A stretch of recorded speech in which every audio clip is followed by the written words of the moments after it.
Farruh Abrorqulov qahramonimiz bugungi kunda Turkiyada o'z biznesini yo'lga qo'ygan yoshlardan. 2020-yildan buyon qardosh yurtda bo'lgan vatandoshimiz Turkiyaga kelgan sayyohlar, talabalarga huquqiy yordam ko'rsatish va konsalting xizmatlari biznesiga egadir. Vatandoshimizdan bu mamlakatda biznes yuritish uchun kerak bo'ladigan kichik ammo asosiy ko'rsatmalarni oldik.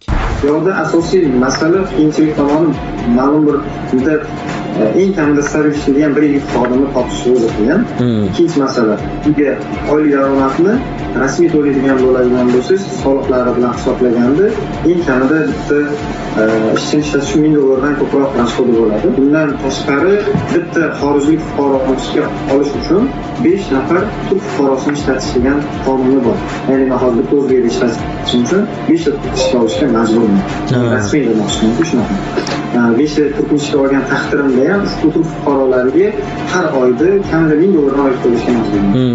Yana bir masala, Turkiyada eng ko'p tanlanadigan kompaniya turlari mas'uliyati cheklangan jamiyat va aksiyadorlik jamiyati hisoblanadi. Mas'uliyati cheklangan jamiyatni tashkil etish uchun esa minimal kapital talabi mavjud bo'lib, bu miqdor kompaniyaning faoliyat turiga qarab o'zgarishi mumkin. Xo'sh, bu holatlar yosh tadbirkor uchun qanday boshlangan? Misol uchun begonada ishlashni o'zi ruxsatini olish qiyin. Bir firma misol uchun rasmiy qilib yurityapsiz, buxgalter oldik, ish xodimlar oldik, lekin ularga oylik maoshni rasmiy tarzda to'ladi. Chunki bu juda katta bozor.